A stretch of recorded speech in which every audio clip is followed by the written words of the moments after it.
A story about a murder made to look like a suicide discovered at Longview Lake the night before Halloween. The religious group that allegedly practiced sexual abuse and its leader who Tonight in a statement, the International House of Prayer University describes that organization as operating under a veil of secrecy and with disturbing religious practices. The group that existed at Southwestern University, while definitely distinct and a little odd, didn't exhibit or suggest the kind of perverted behavior surrounding current events. They never spoke to anybody.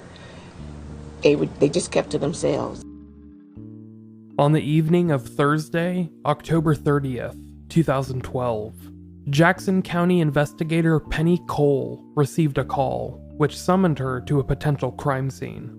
Detective Cole, who worked for the Jackson County Sheriff's Office, drove out to the scene, a picnic area overlooking Longview Lake. This area, just southeast of the larger Kansas City metropolitan area, is wooded and somewhat isolated from the surrounding suburbs. There, at about 9:40 p.m., Detective Cole was shown the scene in question, an innocuous-looking tan Ford Windstar, which was parked in the far northwest corner of the parking lot. In the back seat of this bulky, broad minivan was the body of a young woman. She was curled up in the third row of seats, on the passenger side of the vehicle. She had one leg nestled under the other, as if she had been sitting comfortably in her final moments. She was wearing a light blue fleece sweater, black sweatpants, running shoes, and still had her diamond wedding ring on her finger. More apparent and pressing, however, was the white plastic trash bag, which was pulled over her head. The red ties of the bag, which closed the opening, were wrapped together underneath her chin. Detective Cole and the other investigators viewed the scene cryptically, because what originally seemed to be a simple suicide looked to be something more. Inside the minivan, they found items that pointed to a normal, everyday life. Eyeglasses, which had been folded closed and placed in a cup holder. A purple pillow lying beside the young woman, perhaps a creature comfort. Several music CDs produced by the International House of Prayer, a Christian movement based out of the surrounding area. A photo ID on the floorboard, which possibly identified this young woman as Bethenny, who worked as an RN for the nearby Menorah Medical Center. Some other items made the investigators uneasy. There was a plastic Walmart bag that only had one item inside, a cell phone. There was a notebook lying nearby, filled with troubled thoughts, unusual lists, and scattered dreams. There were unfinished thank you notes for a wedding which had been recently worked on. Then, they found the items which pointed directly to a suicide attempt. There were two separate 200-count bottles of Tylenol PM, one of which was empty, and the other was left unopened. And then, there was the most definitive mark of a suicide attempt, a handwritten note which looked to be a suicide letter. This note, which investigators read and reviewed multiple times, told them the identity of this young woman. It also pointed to a story full of unusual characters and unanswered questions. Questions which linger to this day. The suicide letter read in total, quote, "My name is Bethany Deaton. I chose this evil thing. I did it because I wouldn't be a real person, and what is the point of living if it's too late for that? I wish I had chosen differently a long time ago. I knew it all and refused to listen. Maybe Jesus will still save me." This is the story of Bethany Deaton.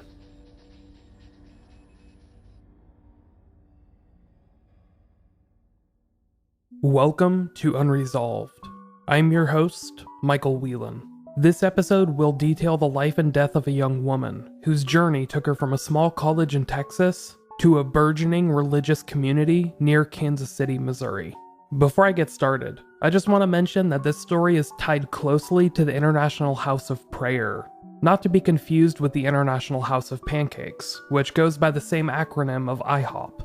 I'll probably end up using that acronym throughout the episode, so just keep that in mind. The International House of Pancakes makes perfectly good breakfast food, so please don't let this episode confuse the two. Another little note before I continue on with the story. If you would like to help support the podcast, You could do so by leaving a rating and a review on iTunes. The algorithm for podcast rankings is tied in directly with those ratings. So if you could just take 30 seconds or so to give the podcast 5 stars, that would be awesome. You can honestly say whatever you want in the review itself. You could just say that my voice puts you to sleep. Anything, really. All that really matters is those 5 stars. If you want to go just a step further than that, you could head to patreon.com/unresolvedpod to help financially support the podcast. There, you could get access to commercial-free episodes, and even start listening to bonus episodes. The first bonus episode, about the mysterious O'Hare incident, is available for listening right now. The second bonus episode, a musical mystery about an unknown band named Steel Assassin, will be available very shortly, so go check that out. You could also send money through PayPal to the podcast via our email address, which is theunresolvedpodcast@gmail.com, and that's with no spaces or dashes or anything like that. Just theunresolvedpodcast@gmail.com. All of your support helps guarantee that the podcast can remain a regular fixture moving forward, and it is all very appreciated. Thank you to everyone that decides to help out. Now, without any further ado, let's learn about the life and times of the person at the heart of today's story. Bethany Ann Leidlein was born on October 15, 1985, in San Antonio, Texas, to her parents Eric and Carol. She was just one of 5 children, including 3 sisters, Aaron, Shannon, and Kristen, as well as a single brother named Matthew.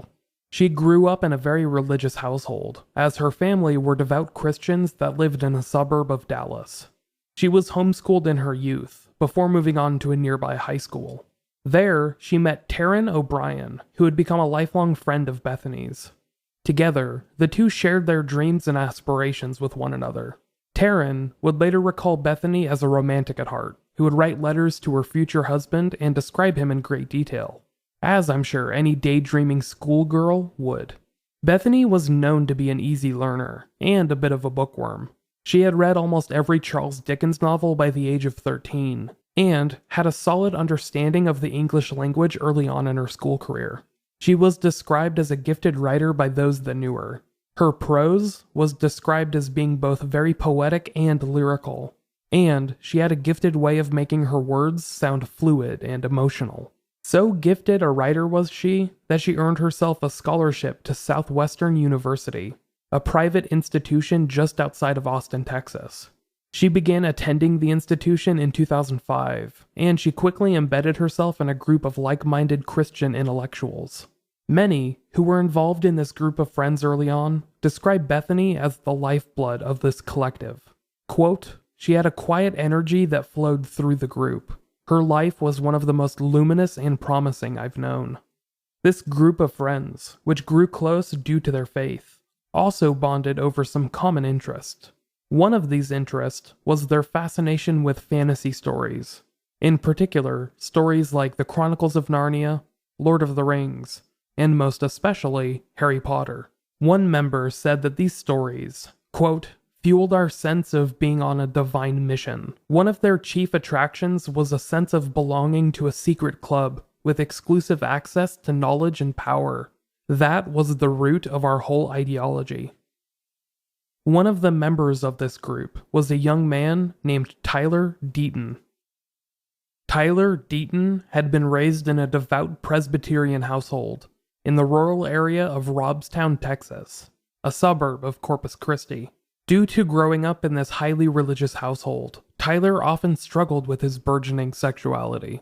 You see, Tyler Deaton was gay, but struggled to come to terms with that throughout his life. In his mind, the gay thoughts that he had as a youth, which he thought of as an active choice he was making, challenged his very faith.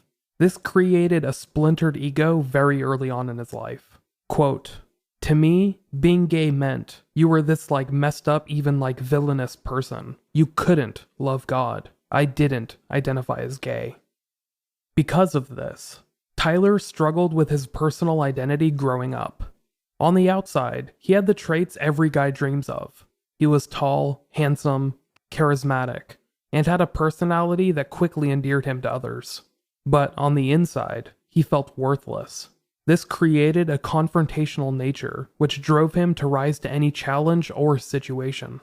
At Cal Allen High School in Corpus Christi, Texas, he was in the marching band and became a champion debater. He ended up in his class's top 10, but had developed a jaded personality that saw everything in black and white. You were either with him or against him, in his eyes. It was this personality which catapulted Tyler to Southwestern University, where he quickly found a group of like-minded thinkers who agreed with him on the basis of Harry Potter being, quote, the greatest series ever written. In this small group of friends that came together in the mid-2000s, Tyler was often seen as the leader. Other friends, like the young and impressionable Bose Harrington, looked up to the charismatic and headstrong Tyler as their unofficial leader. It was as if he was one of the fantasy characters they had read about. Like Harry Potter, Tyler's fictional hero, who surrounded himself with a plucky cast of characters while away at school. In fact, some of those that befriended Tyler in this time period describe him as having some kind of magical aura that drew others to him. One friend said that Tyler was using a quote-unquote mysterious power to control others in ways that were unexplainable. Quote, in the years I was with him, things were constantly happening that I had to shrug away as being the work of the Holy Spirit. Tyler would raise his voice and say, Jesus, and the neighbor's music would immediately stop. He would tell the birds to fly away, and they would fly away. He would place curses on my appliances so they would not work. Tyler seemed to embrace this belief, that he was somehow more connected with the Lord. It made him feel special, and in a sick way, it made him feel closer to God himself. Bethany Leidlein quickly became infatuated with Tyler. Her friends recall her as being quote-unquote fiercely attracted to the young man. She was even willing to look past his apparent sexuality, which he tried to suppress. In her mind, she was convinced that God had arranged for the two of them to be together. It would be a lengthy and difficult path for that to happen, though, as Bethany would soon learn. In the summer of 2007, Tyler left on a missionary trip for his church. This trip took him to Pakistan, where he claims to have had a number of supernatural experiences. Some, looking back, would describe these as some kind of audio hallucination. However, to Tyler, God was speaking to him directly. When he returned weeks later, he resumed his normal life. But while waiting in line at a Barnes & Noble for the midnight premiere of Harry Potter and the Deathly Hallows, on July 20th, 2007, he claims that God spoke to him once again. This time, he was given the idea to form a worship group. In his words, quote, what you just did in Pakistan, you are going to do at Southwestern. So, when the group of friends convened again during the fall semester, they began transitioning into a full-blown worship group. Instead of deciphering Harry Potter books or other fantasy series, they began looking at select Bible verses, trying to understand the motivations of the people described within. In December of that year, 2007, Tyler attended a conference for the International House of Prayer, a religious organization that was established in 1983, up north in Grandview, Missouri, by a man named Mike Bickle.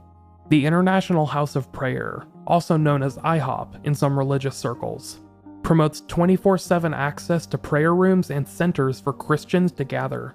However, it also promotes an end-times philosophy that the second coming of Jesus Christ is imminent.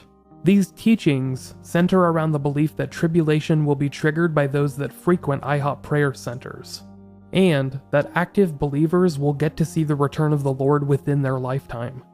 After attending this conference, while home during winter break in 2007, Tyler could not contain himself. His life had been changed. He sent his friends a frenetic message, anticipating their upcoming worship group sessions. Quote, friends, I kid you not, when I say that I feel God has transformed me more in that short period of time than I have been so far in my life. I have one word attached to one phrase that God has violently poured into my heart. It is echoing in the heavens right this instant, and I mean that literally. That word, that phrase, is this: revival, through prayer and worship. Friends, I freaking cannot wait to talk to you in person. Over the rest of his winter break, Tyler became infatuated with the teachings and the philosophy promoted by the International House of Prayer. He became hugely influenced by The Final Quest, a book written by Rick Joyner, a leader of the New Apostolic Reformation.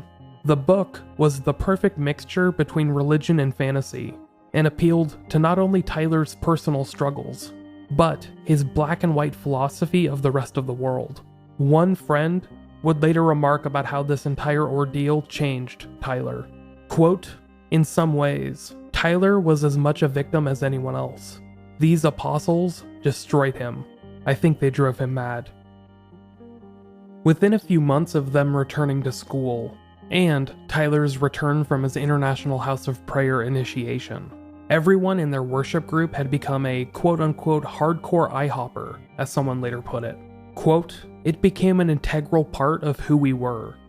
Their long-winded discussions, which had once been centered around Horcruxes and Tolkien's fascination with language, became centered entirely about religion and spiritual teachings. Micah Moore, an outsider that was currently drifting through his freshman year at Southwestern University, was introduced to the worship group by Bethenny. The two had met in an English class in the fall of 2007. Micah had a reputation for being a free-loving, open-minded musician that seemed to just wander through campus, often stumbling into groups of musicians to play guitar. Micah was described as being weird and slightly out there. Someone described him as a quote-unquote space cadet, and a Rolling Stone article would later describe him as being so pleasant it was, quote, "almost weird, but not in a creepy way."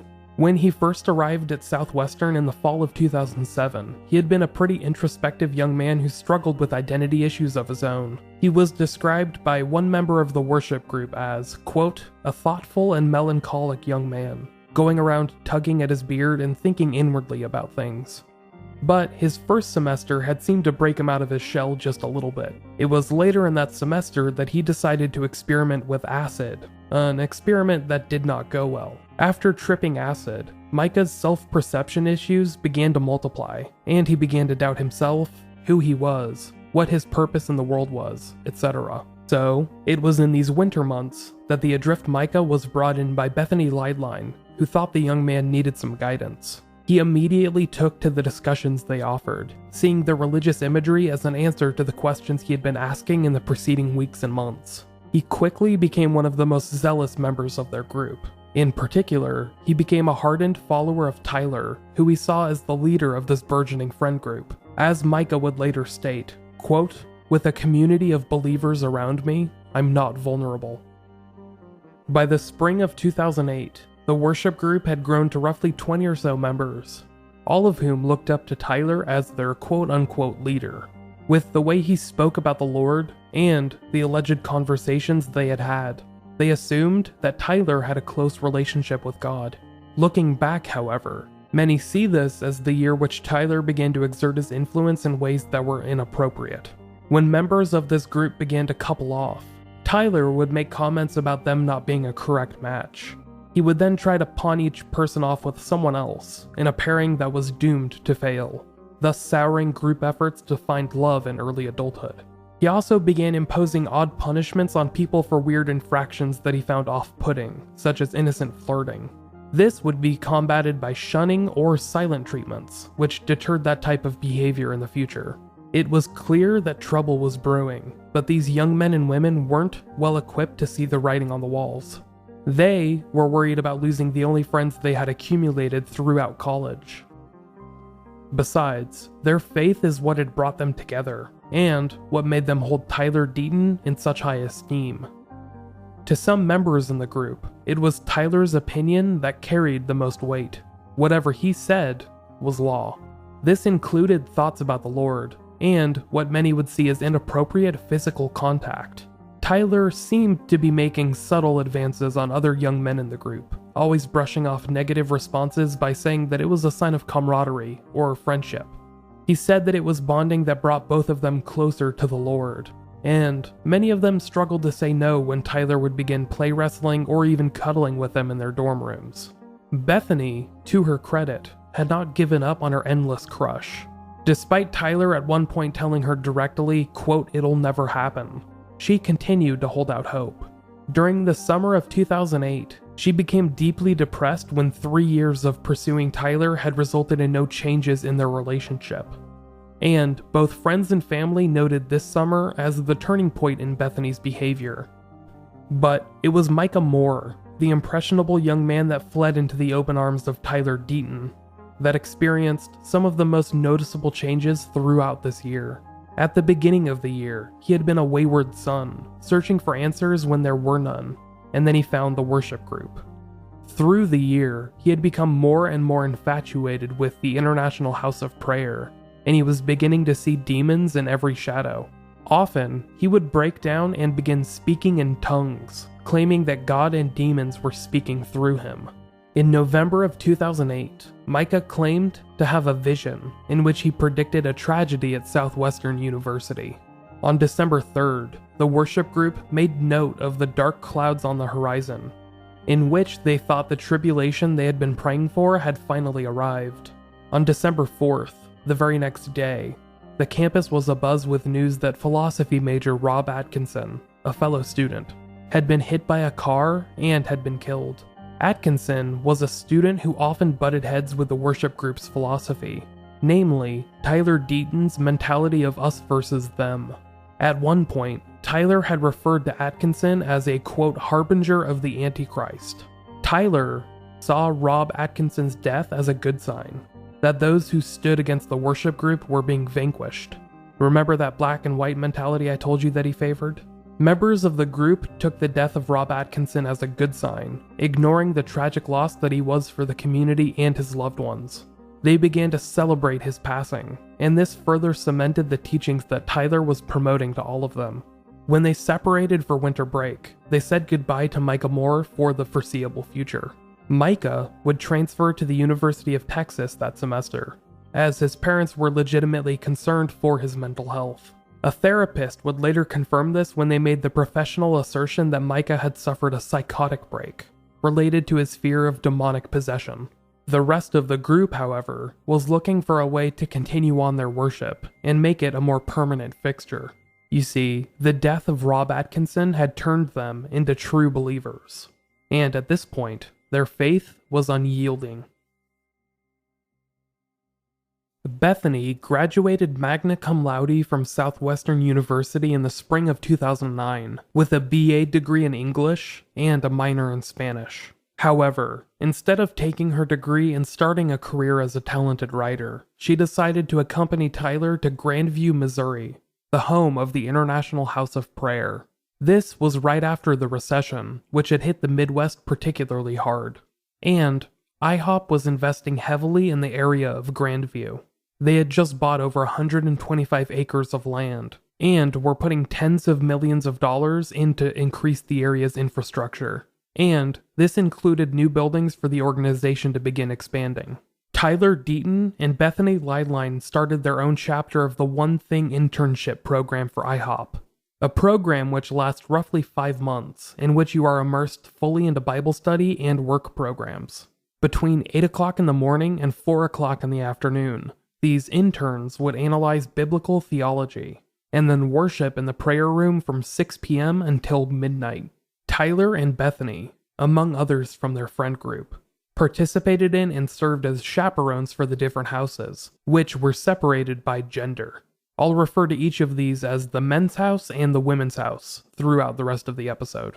These two houses were roughly 4 miles apart from one another, but they met up every day for group discussions and Bible study. Tyler began to refer to their program as the community, and the name stuck. After all, what Tyler said went.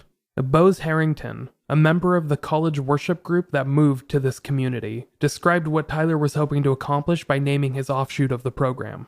Quote, God told Tyler that our group was specially chosen to show the rest of the world what it looked like to live in community, to be really Christian, to be radical.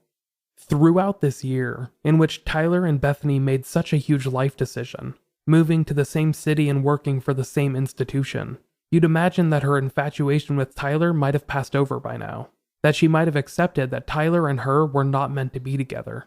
Not quite.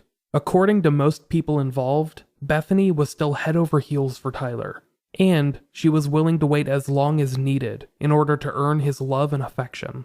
Tyler, who had long been struggling with his own sexuality, finally agreed to start dating Bethany that summer. He stated that in a single moment, in which the two were in the prayer room late at night, he was overcome with love and affection for her.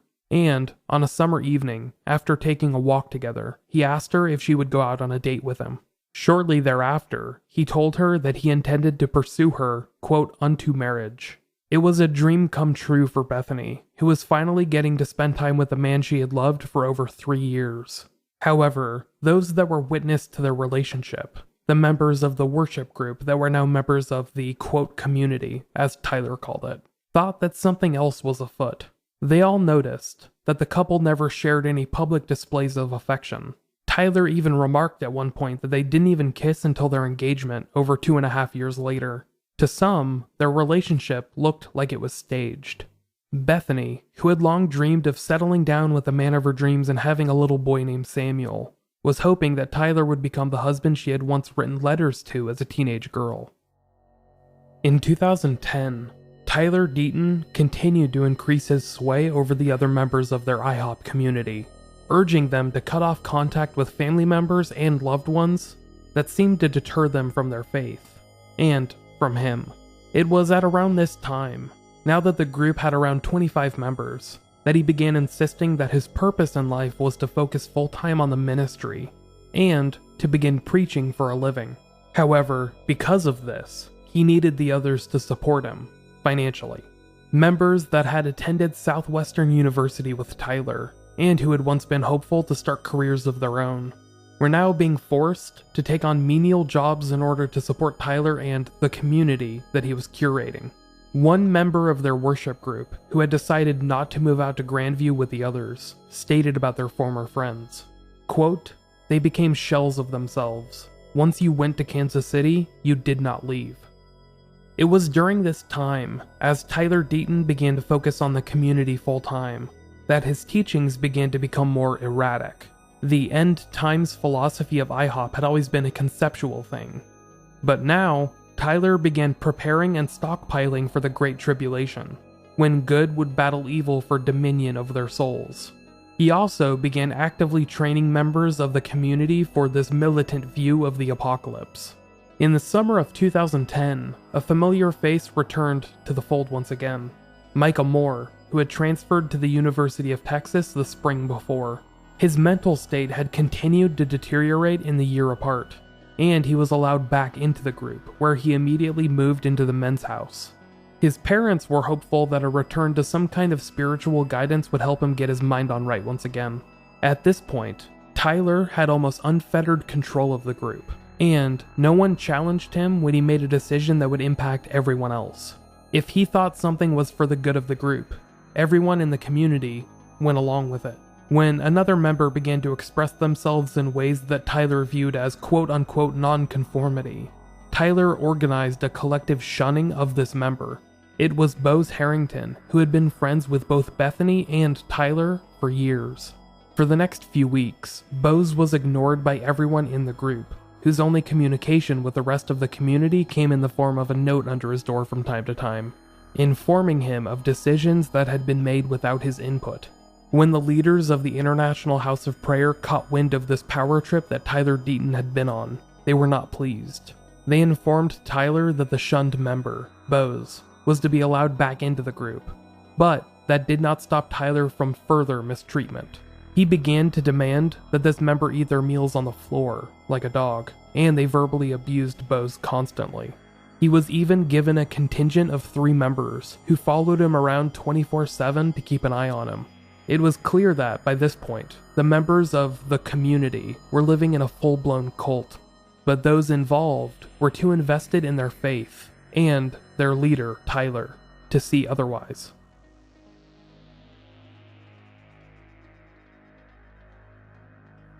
Throughout 2010 and 2011, Tyler and Bethany had continued dating, but their relationship was always seen as odd. They only ever really spent time together on Tuesdays and Fridays, but for a limited time each evening. Their activities together included one date night, but their main hobby was baking, which, truthfully, it seems like they did enjoy doing together. Bethany entered an accelerated nursing program in 2011 at Menorah Medical Center, which was across state lines in Overland Park, Kansas. Kate Farlow, Bethany's supervisor at this nursing program, said that Bethany was, quote, a gifted young woman. When asked to describe her, she said that she was a most excellent nurse whose empathy was apparent to anyone who met her. Quote, she was very spiritual and very inspiring in the way she loved talking to patients. However, in her personal life, Bethany was becoming more reserved. Some described her as being, quote, jumpy and insecure. Both words were used by Bethany's childhood friend, Taryn, who came to visit in December of that year. Many described the sadness that seemed to be hiding behind Bethany's big blue eyes, which had once seemed so full of hope and purpose. Her once ever cheerful demeanor was gone.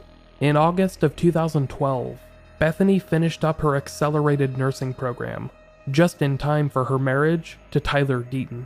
The two tied the knot on August 18, 2012, in a ceremony that was described by Bethany's friends and family in the following terms: weird, awful, uncomfortable, difficult to watch, a mistake. Micheal Leidlein, Bethany's mother, described the ceremony in an interview. Quote, we weren't even participants. We were observers to this messianic-type union taking place. What had once been the summation of Bethany's childhood dreams had instead become an odd religious experience, likely orchestrated by Tyler himself. Taryn O'Brien, Bethany's friend from high school, described her thoughts during the wedding. Quote, I remember thinking, she is still beautiful, but it's almost this faded, wilted kind of beauty. Like this isn't Bethany anymore. It was almost like I felt like I had completely lost her, and that now that she was married to Tyler, she was completely gone. But still, even amidst this bitter disappointment, Bethany was hopeful for the future. As she and Tyler got ready to head out on their honeymoon, she was all smiles. Her mother, Carol, said, quote, she was radiantly happy. To most of her family and friends, the pictures of her smiling as she prepared to be whisked away to the airport, heading off to parts unknown, are the last happy memories they have of Bethany. Micheal Leidlein, her mom, stated, quote, I was happy for her, even if I didn't maybe see it. I still thought, she's a smart girl. She's never made a bad decision in her life. So we trusted that she knew what the right thing was.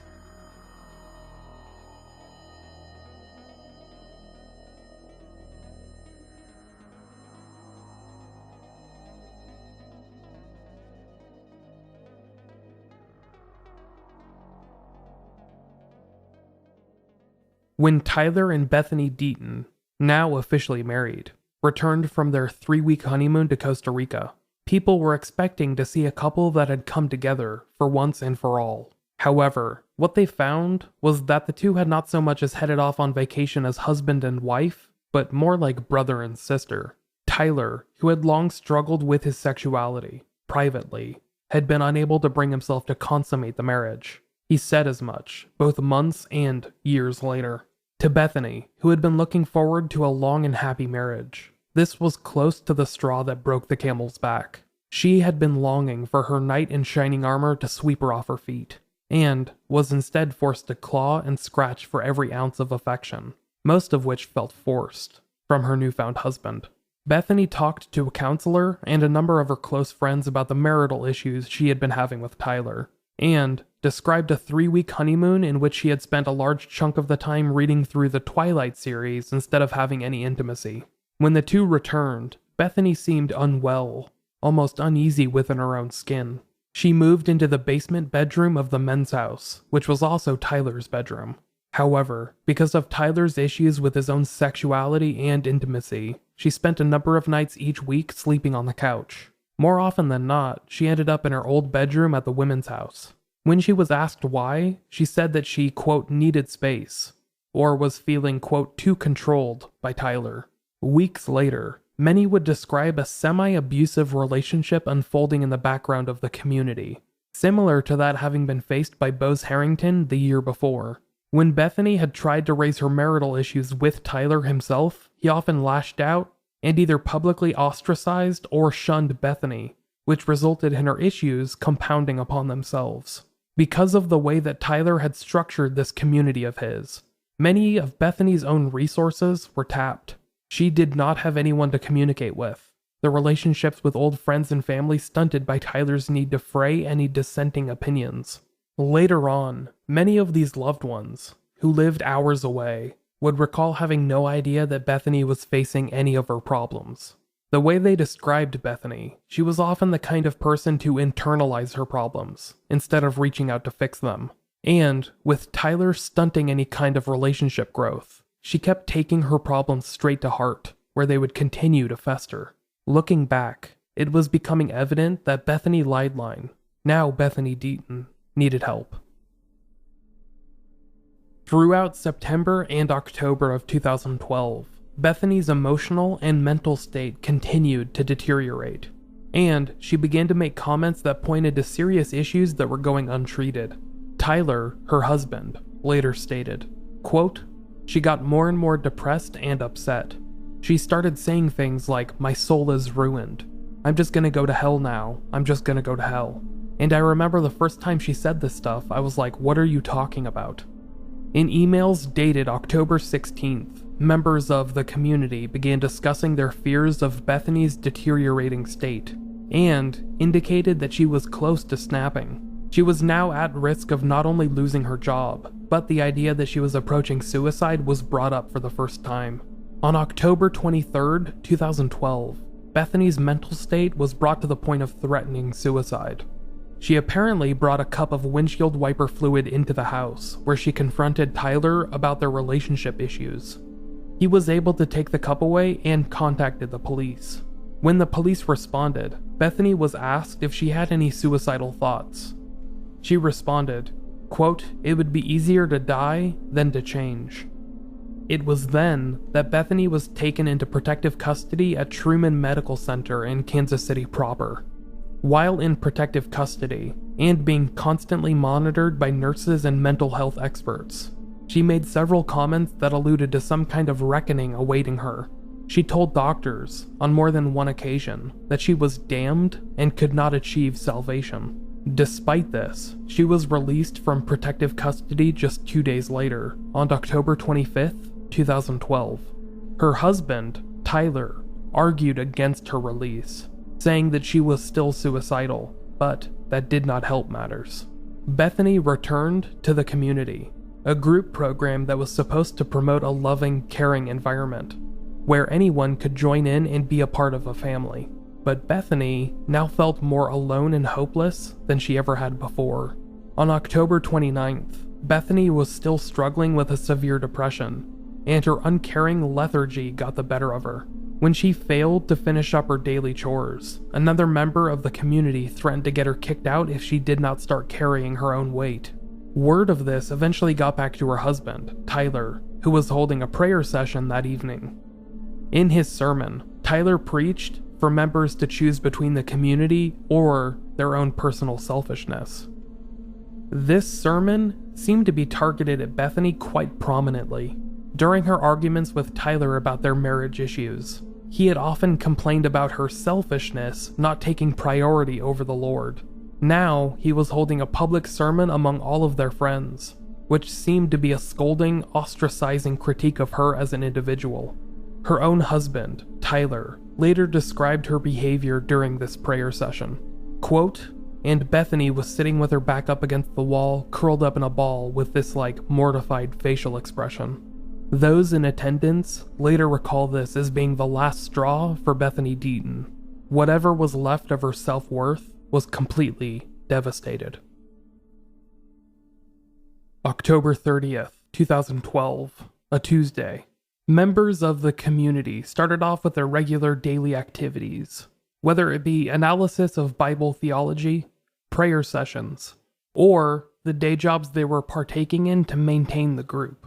Bethany, who was living in the men's house along with Tyler, stopped by the women's house early that morning to drop off a couple of belongings for the people that lived there. Those that encountered her say that she was both quiet and withdrawn. When asked if she was going to work at the hospital, she responded with a timid no. Then, when asked where she was going, she responded with an ominous, "I don't know." Debit card usage and surveillance footage shows that Bethany stopped by a nearby Walmart a little while later. Then, she stopped by a Flying J truck stop / convenience store shortly after that. It was approximately 12 hours later that Detective Penny Cole of the Jackson County Sheriff's Office received a call, beckoning her to the Longview Lake Picnic Shelter number 12, where the body of Bethany Deaton had been found in the third row of seats of her tan Ford Windstar.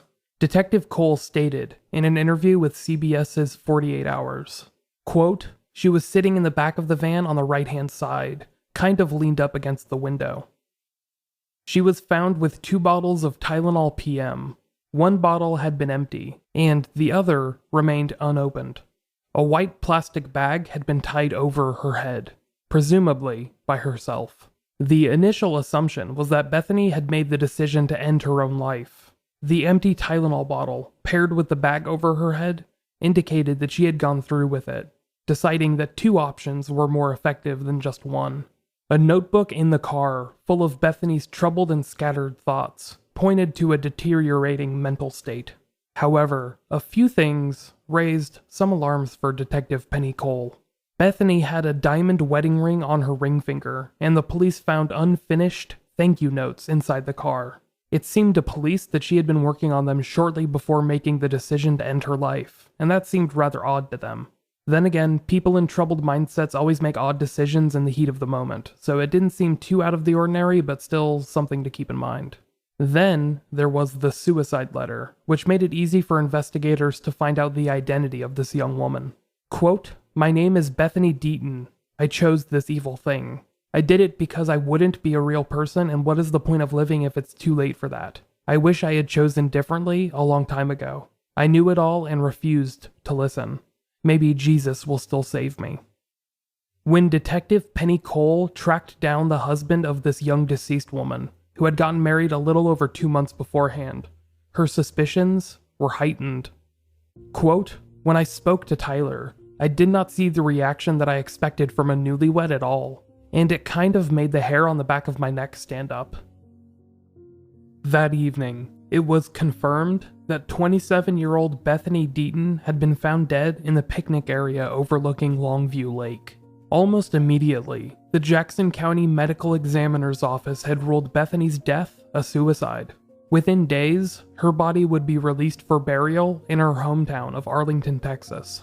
Micheal Leidlein, Bethany's mother, stated, quote, "She's dead, and we just couldn't even cry. It just sucked the air out of us. Just sucked everything out of us."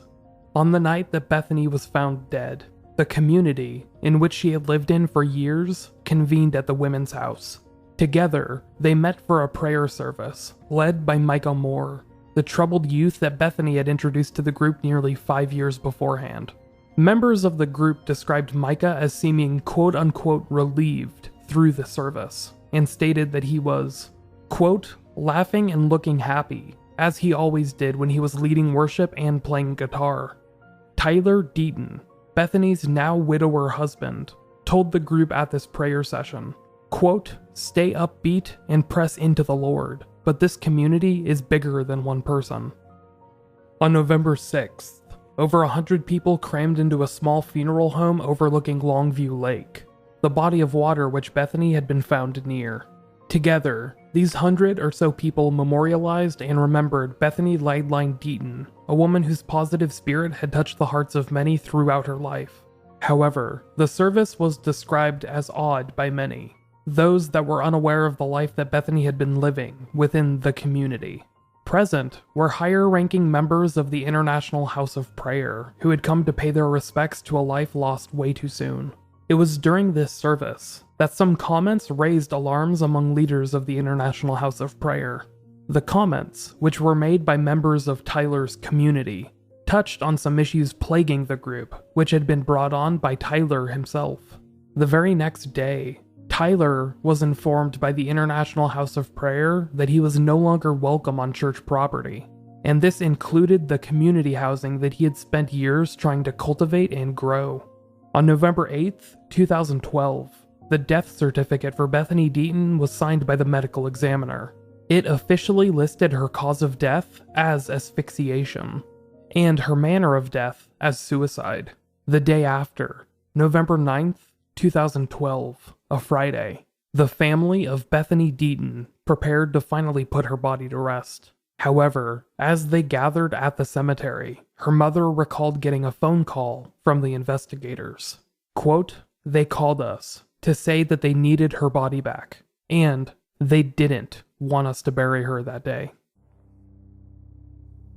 Earlier that day, November 9th, 2012, Micah Moore, Bethany's longtime friend, walked into the Grandview Police Department. Moore, who was just 23 years old at this point in time, was accompanied by two International House of Prayer leaders, Lenny LaGuardia and Kevin Hardy. LaGuardia and Hardy had spoken with Micah after they overheard some odd comments at Bethany's memorial service, and were now here to accompany Micah as he spoke to a detective. As Micah walked back with an officer, the two members of IHOP waited in the Grandview PD lobby. Micah Moore was here early on a Friday morning to confess. In an interrogation room, Micah told police that he had killed Bethany Deaton on the orders of her husband, Tyler. He gave the police a sickening series of details, which began with Bethany drinking water laced with Seroquel, an antipsychotic medication which often results in sleepiness and sluggishness. According to Micah's confession, after being dosed with this drug, she had then been killed by Micah's own hands. In his words, he put the white plastic trash bag over her head and, quote, held it there until her body shook. In the statement released later that day, Micah's confession also included the detail that the bag appeared to be, quote, inhaled into the mouth of the deceased. Colonel Ben Kenny of the Jackson County Sheriff's Office later stated about this confession, quote, "When Micah came in and told his story, that was the missing piece. When talking to Micah, he was very reluctant to speak. It was like he was trying to think of what to say or getting approval to say from someone. What he had confessed to fell back into place with the bag, the condition of Bethany's eyes, the grasping for air, being either restricted or strangled around her throat." This confession seemed to connect some dots for the investigators, and the many thoughts that they had early on.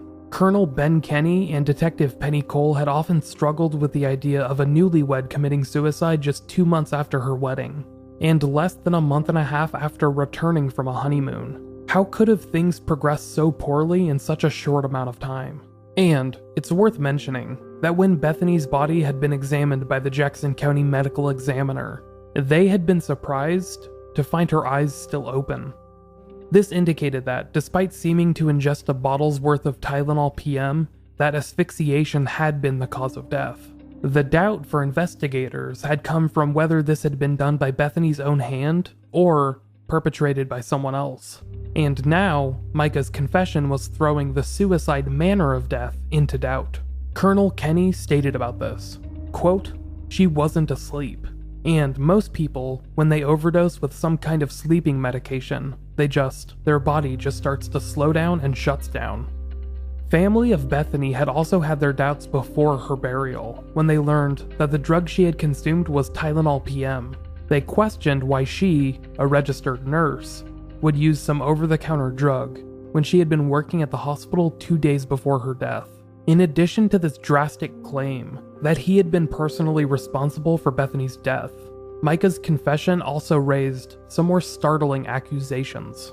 Micah claimed that Bethany had been dosed with Seroquel more than once, with it becoming a repeated pattern of abuse that had begun once she moved into the men's house of Tyler Deaton's IHOP community. He said that in the 2 months preceding her death, Bethany had been drugged and then sexually assaulted by several men within the household. And now, with her deteriorating emotional state, they were worried that she would begin telling authorities. Micah Moore indicated that Bethany's husband, Tyler, was most likely not involved with the sexual assaults, but was at the very least aware. After all, he seemed to micromanage everything within the household, and he had a say when it came to everyday operations within both houses. Micah also claimed that some of these sexual assaults had been filmed on an iPad within the men's home. It was after this startling confession that Bethany's mother, Carol, was phoned by detectives, who informed her and the rest of the family that they needed to perform further examinations of Bethany's body. The investigation into Bethany's death was being officially reopened.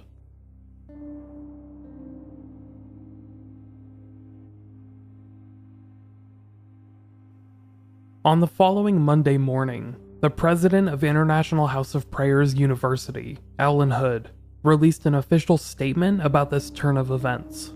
Quote, "The International House of Prayer University faculty was saddened by the tragic death of Bethany Deaton on October 30th. Bethany had attended a 6-month internship at IHOP-U in 2009 and went on to become a registered nurse working in a local hospital. On November 10th, we were shocked when the Jackson County Sheriff's Office notified us that an IHOP-U student by the name of Michael Moore, a man who knew Bethany since their college days in Texas, had been charged with her murder. Since Bethany's death, it has come to light that over 5 years ago, both she and Mr. Moore joined an independent, close-knit religious group in Georgetown, Texas. This religious group of fewer than 20 people was led by Tyler Deaton. They relocated to Kansas City over the last few years and operated under a veil of secrecy. This group has always operated independently of the university, and it is important to all of us that this group's secrecy and disturbing religious practices are fully exposed. Mr. Deaton led his religious group entirely independently from IHOP-U, though he and some of his members were enrolled in our university. We have been working closely with the local authorities in their ongoing investigation into Bethany's death. We continue to fully assist all law enforcement agencies in their efforts to uncover the extent and specifics of this horrific crime. We are currently taking all necessary steps to minister to our students and ensure their safety and well-being. As an educational institution built around the priority of prayer, we ask everyone to please join us in praying for Bethany's family and friends and all affected by her tragic and untimely death. Due to the ongoing police investigation, we have no further comment at this time. IHOP made it official that they were severing ties with Tyler Deaton and whatever offshoot of their organization that he had co-opted. Mike Bickle, the founder of the International House of Prayer, would even release a video sermon in which he warned about the danger of cults and the manipulative ways they lure people in. Well, this morning I want to talk about how to discern cults. And the point that I really want to focus on is that I would like to, the takeaway is that I would like you to be able to say this some months from now, at least identify 4 or 5 of these just out of memory, without having to look at a handout. And my point in doing this is not just so that you won't ever be deceived, but that you would be equipped to help others that are being lured in the early stages of a cult. I mean, we're living in the midst of a cult being in our midst recently, and so we're wanting to take immediate action, and this is one of our action steps. Ed Novak, one of the lawyers who represented the International House of Prayer, laid out in a statement for the press, quote, "IHOP did not know what Deaton was doing. The group that he organized and was working with, IHOP has no knowledge of, no oversight over, and no participation in." Keith Gibson, an evangelical pastor and author, spoke out in defense of and also against IHOP's response to this incident. He later stated that he believed IHOP wasn't responsible for what had happened to Bethany in any way. Quote, "But it would seem that the structures to correct abuse are not strongly in place." This was echoed by many family and friends who responded to the news of Bethany's death, which now infected the local media.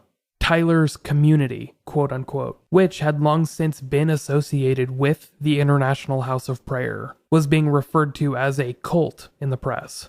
And many loved ones were in shock that something as malicious as this could be hiding in plain sight. Within days, the men's and women's houses were empty of any participants, as parents and other relatives came to pick up the young men and women that were still living there and participating in Bible study. The women who lived in the community were in shock of the allegations being made against Tyler and the other men in the men's house, especially the alleged cruel treatment of Bethany within their confines. Anna Alvarez, a woman who lived down the street from the community housing, stated her thoughts about the organization and its spread throughout her hometown. Quote, "IHOP has always kind of given me the creeps. They tend to attract people who are already naive. They think that everybody in the organization is just like them, but it's really easy if a wolf is there to just pull it apart.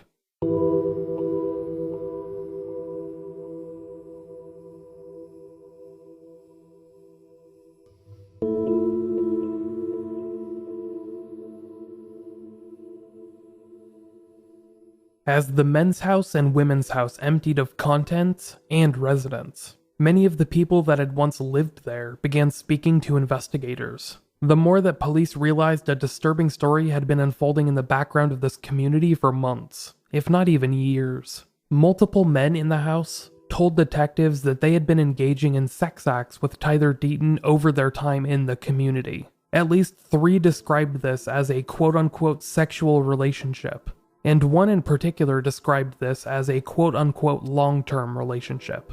One of the young men in the house described a troubling series of events in which Tyler had, quote, groomed him to be a part of sex acts. It had started with uncomfortable physical contact, such as play wrestling or unusual cuddling, that ended up resulting in sexual activity as time had gone on. To many in the house, who now realized that they had become associated with a cult, Tyler was described as quote-unquote manipulative. He had described sex as a quote religious experience, and had used his alleged affinity with God to manipulate these impressionable young men into having sex with him. One of the young men in the house described Tyler's actions in the following way, quote, "It was a skillfully orchestrated system of debauchery that shattered the wills of the boys under Tyler's care and crushed their spirits." One young man in the household told detectives that Tyler had told him about a weird dream he had had, roughly 3 days after Bethany's body had been found. In this dream, Tyler had described suffocating Bethany to death, which caused him to have troubled thoughts in the following days. This was a revelation to the media, and to the families of those affected by the collapse of this community. The police also made sure to pay attention to these claims being made. After all, when you begin a murder investigation, you start with those closest to the victim, in particular, their spouses. And when either large financial transactions or infidelity are a part of the investigation, it could lead to very heightened suspicions. And with this news, everything that Tyler had done and said in the aftermath of Bethany's death came under incredible scrutiny. His odd reaction to being told of her death, his odd comments and sermons afterwards, and now Micah's confession. All of it painted Tyler in a very unflattering light. Jackson County Sheriff Mike Sharp said about this news, quote, "Every case is a puzzle, and this one's got hundreds of pieces." With Bethany's death getting a second look at, one of the major pieces of evidence was receiving some additional scrutiny as well. Her suicide letter, which had been found nearby her body, inside the minivan. Loved ones, who were familiar with Bethany and her writing, had always expressed disbelief that she had actually written it. After all, she had won a scholarship to Southwestern University because of her writing prowess, and the suicide note was very tough to read. One friend of Bethany stated, quote, "Someone who wrote so beautiful couldn't have written something that inarticulate." Bose Harrington, another member of the community, expressed some reserved doubt of his own. Quote, "The suicide note sounded nothing like her, but, of course, if she had been as broken as she seems to have been at that point, it would make sense that it did not sound like her, if she had written it. But there's no way normal her would have written that." Within 2 weeks of his original confession, Micah Moore had recanted the statements he had made, which implicated Tyler Deaton and himself in the death of Bethany. His lawyer, Melanie Morgan, spoke to the press and released a statement in which she declared the confession both bizarre and fictional, which was made by, quote, "a distraught and confused young man." Driven to the police station by representatives of his church community, Micah told a fictional account that was bizarre, nonsensical, and most importantly, untrue. A year or so later, Morgan would then say that the confession came after an exorcism performed by IHOP leadership, pointing the finger at the organization itself, and claiming that Micah was a highly impressionable young man who was under a lot of emotional anguish after the loss of Bethany and the removal of Tyler from their community. The doctrines taught in that community affected Micah's mental state and ultimately dominated his thinking. Micah Moore had apparently confessed to police on the morning of Friday, November 9th, 2012, in a very manic state. He had not slept for days, and, after an impromptu exorcism performed by the International House of Prayer, made up all kinds of claims that he could not verify. He was taken into custody, where he awoke hours later, unaware that he had confessed to anything. This attempt to recant was dismissed, and prosecutors made it clear that they were going to pursue the investigation anyways. Later in November of that year, 2012, Micah was indicted on first-degree murder charges. Over the next couple of months, many began to wonder if Tyler himself was going to face any charges. After all, Micah's confession placed the blame for the death solely upon himself and Tyler, who seemingly orchestrated the death. But by January of 2013, no charges had been filed against Tyler. On January 17th, 2013, Micah Moore entered a not guilty plea, with his attorney stating that the confession had since been recanted by Moore, and that it was the only piece of evidence tying him to Bethany's death. We are aware of no evidence that a crime has occurred. They continued to state, in court, that Bethany's death was a tragic loss, which appeared to be a suicide. Micah Moore was granted bail shortly thereafter, eventually getting out on a $250,000 bond. He would decline to make any public comments while awaiting trial. Over the next year, things continued to change. The family of Bethany Deaton continued to wait for answers regarding their loved one. They were eventually able to bury Bethenny, but had to wait for resolution regarding her open investigation. The other members of the community, who remained blameless in Bethany's death, were struggling to readjust themselves back to civilian life.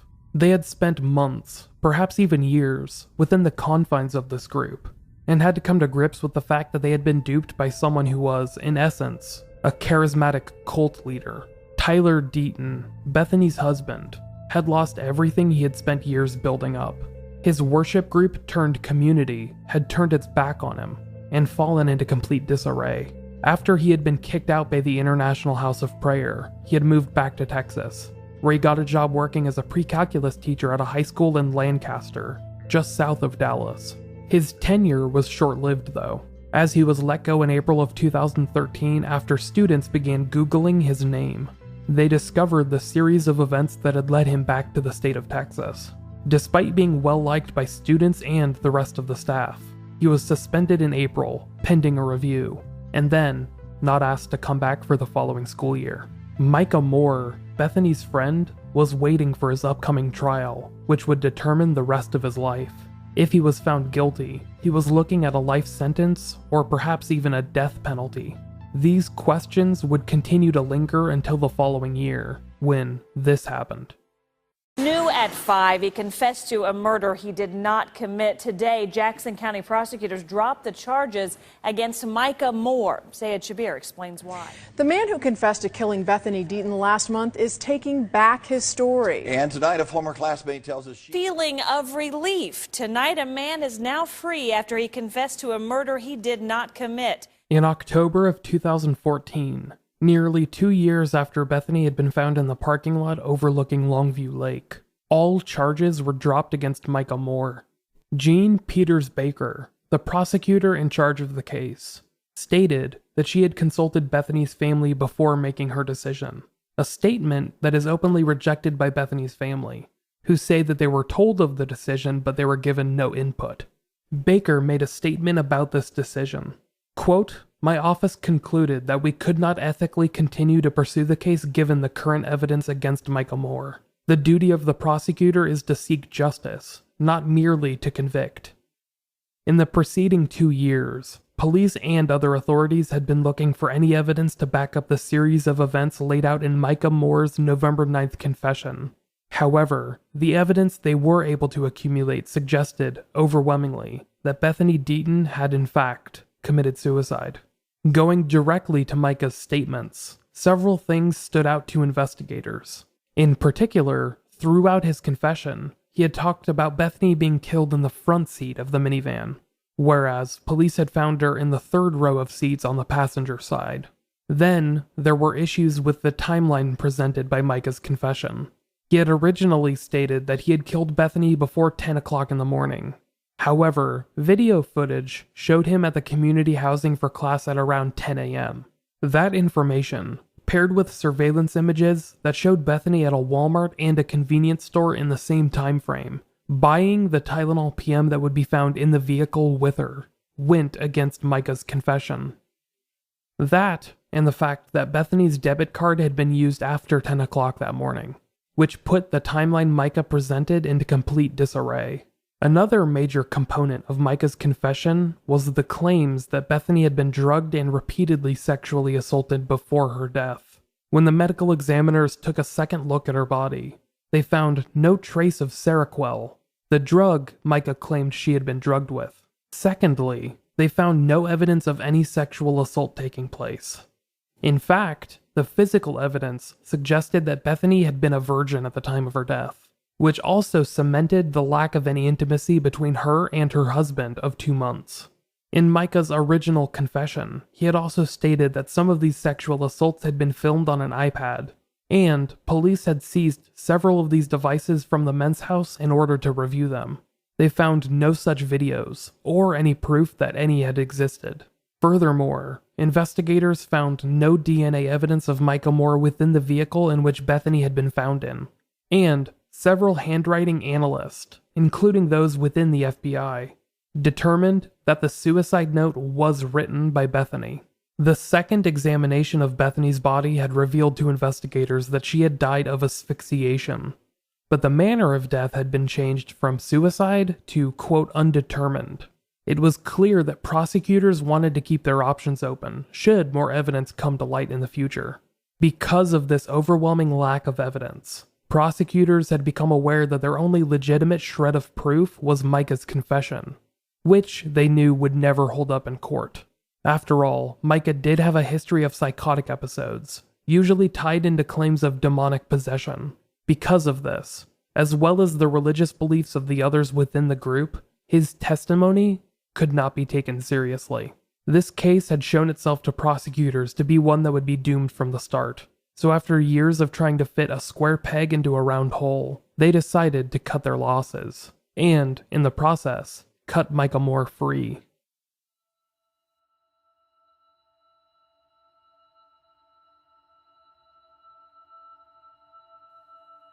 Melanie Morgan, the defense attorney for Micheal Moore, had gotten the charges against Micah dropped due to a motion she had filed earlier that month, in October. In it, she claims that Micah had been manipulated by a subgroup within the International House of Prayer, called Prisoners of Hope, on the day before his confession to police, November 8th, 2012. They had apparently conducted a bizarre religious experiment with members of the group, referred to as a quote-unquote exorcism. This had led to Micah's increasingly paranoid state, in which he lost sleep and his grip on reality.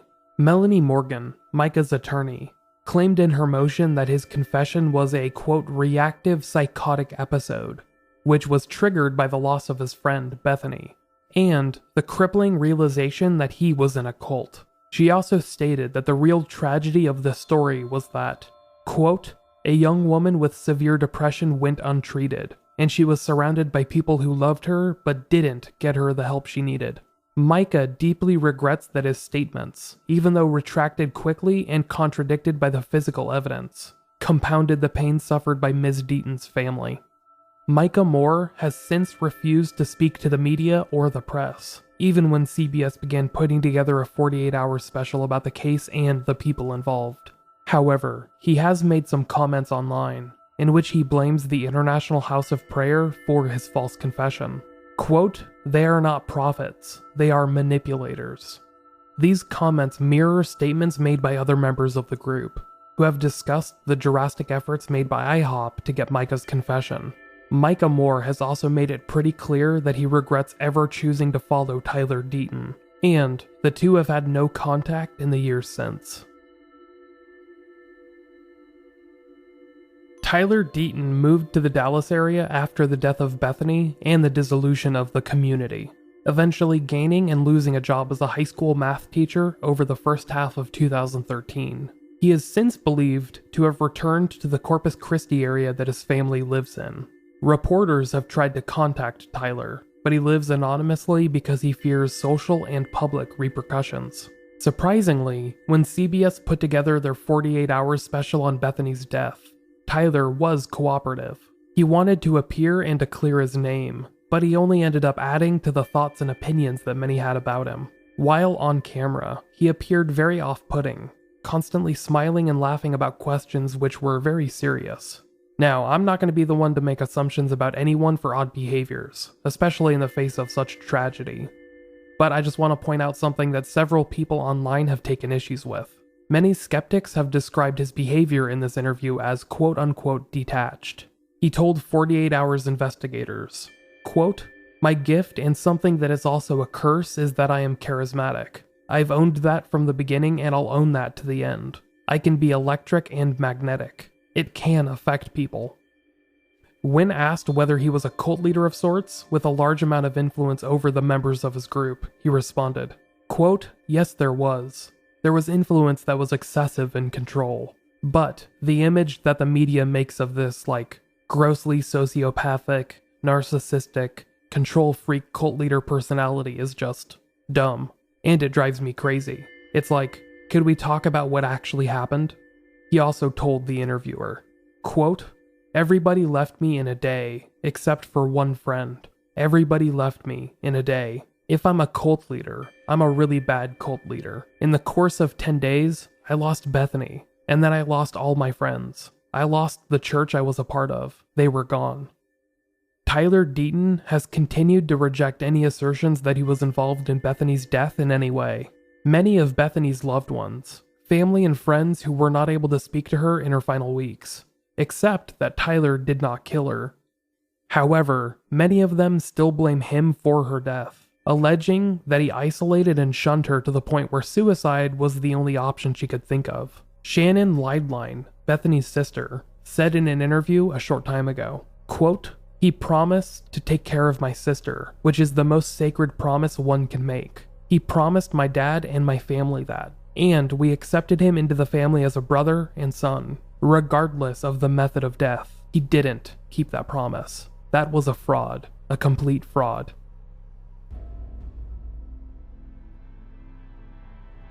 The family and friends of Bethany Leidlein Deaton have continued to spread her story to those that will listen, not only in remembrance of a life lost way too young, but a story that could help out others that find themselves lost in a similar situation.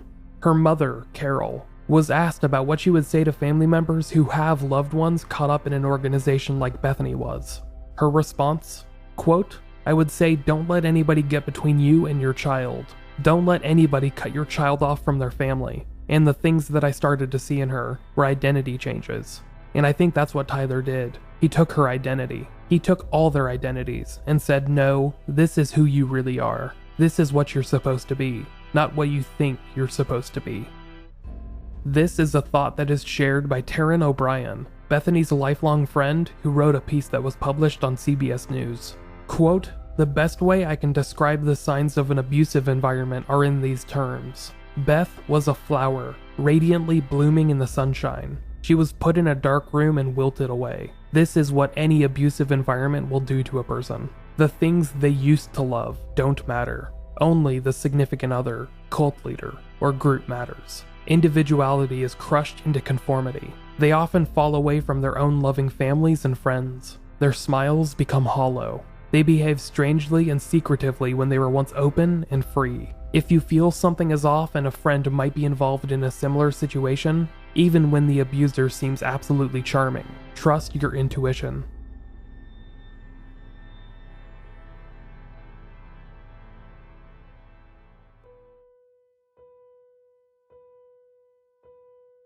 Bethany Ann Deaton, formerly Bethany Ann Leidlein, was born on October 15th, 1985. She passed away on October 30th, 2012, just a couple of weeks after her 27th birthday, and a little over 2 months after marrying Tyler Deaton. She is buried in Arlington, Texas, and is survived by her parents, Eric and Carol Leidlein, as well as her 4 siblings. While her death has remained the most lasting story regarding Bethenny, her family want her to be remembered for her accomplishments and her beauty, both inside and out. Her mother, Carol, said about Bethenny in an interview not too long ago, quote, "I want people to know that apart from her obvious beauty, the lilt in her voice and her little laugh, and her little mannerisms that just reflected a quiet, but deeply caring, intelligent, and very loving person." Bethenny graduated magna cum laude from Southwestern University in 2009, with a BA in English. She then worked towards becoming a registered nurse, finally obtaining a BS in nursing in August of 2012. She is remembered as a kind, caring, intelligent, and emotional person by those that knew her well. In my research, I have not come across any stories of Bethenny acting or lashing out against anyone. It seems like any problems she had, such as her marital issues with Tyler and their struggling relationship, she internalized and took personally.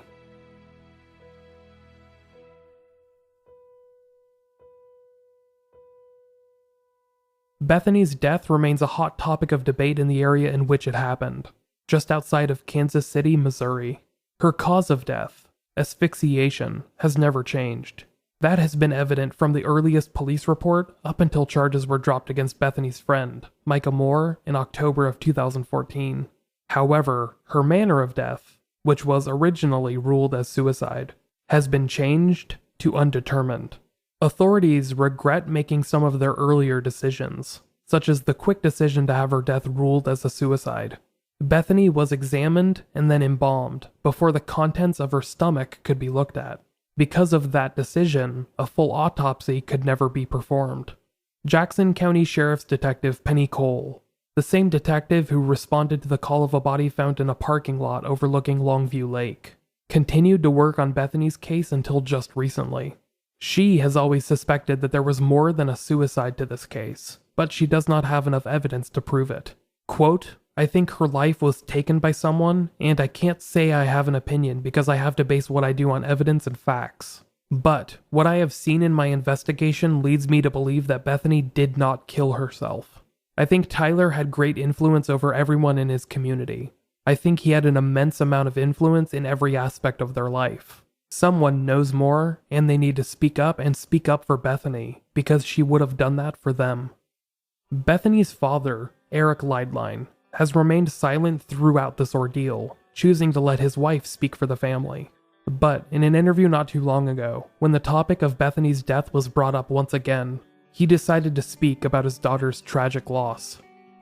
Quote, "In my particular understanding of the facts, as we've come to know them at this point, I believe Bethenny was severely depressed, to the point of being suicidal, and I believe that she wasn't properly cared for or protected in a very fragile state, and I think she took her own life." While it seems almost impossible to avoid coming down on one side of the fence or another, I think that the death of Bethany Deaton is a reminder that not every story needs to have a boogeyman.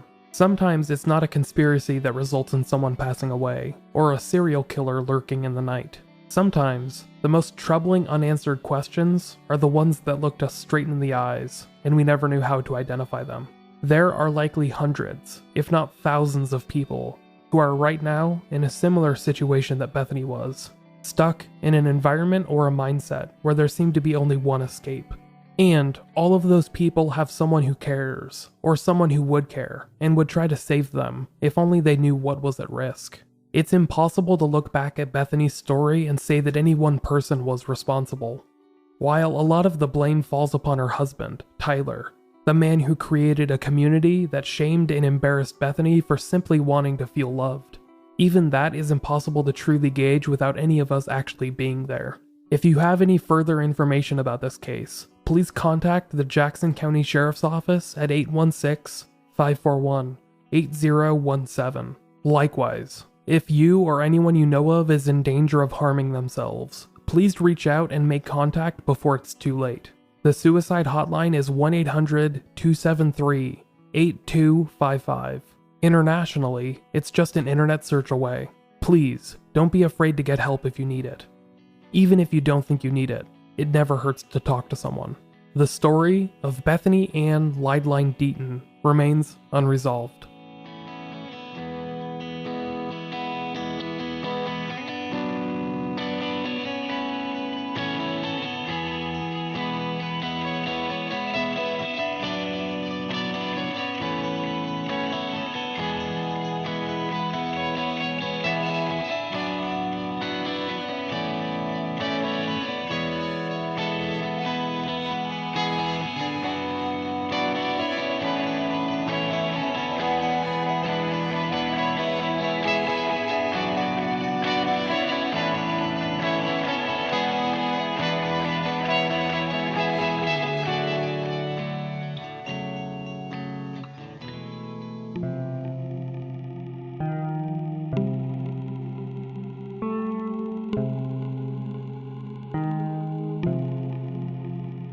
Thank you for listening to this episode of Unresolved.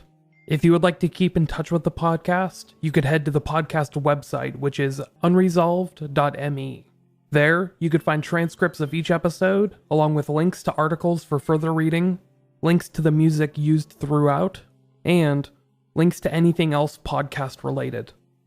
I would like to throw out another thank you to my friend Miranda, who has helped improve the look of the website significantly over these past couple of months. Thank you, Miranda. If you would like to send in an email, you could send them in to either theunresolvedpodcast@gmail.com, and that's with no spaces or dashes or anything like that, or to michael@unresolved.me. As always, my name is spelled Micheal, just as a warning so your emails don't end up going to some normally named podcast host. You could also send in your emails through the website, since I have a little contact form that goes straight to my inbox. You can follow along with the podcast on either Facebook, Twitter, or Instagram. Just search for Unresolved Pod, and it should pop up for you. There's also a Facebook discussion group where I talk about similar cases and stories with some cool people, so come check that out. If you would like to support the podcast, you could become a Patreon supporter by heading to patreon.com/unresolvedpod. There, you'll get access to commercial-free episodes, early access, and even some swag and some bonus episodes. If you would like to help support the podcast but want nothing to do with Patreon, you can send in any extra donations through PayPal at our email address, which is theunresolvedpodcast@gmail.com. Also, if you cannot get enough of Unresolved, make sure to check out my other podcast, Hoax. There, I tell stories about some intriguing lies and deceptions, and the people who perpetrate them. I'm currently in the middle of the first season, but it's been a pretty interesting experience so far. It features the same type of storytelling as Unresolved, just with a different subject matter. If you have not given it a listen yet and enjoy this podcast, you should definitely check it out. Anyhow, that's it for me. Until next time, everyone, stay safe, and I'll talk to you later.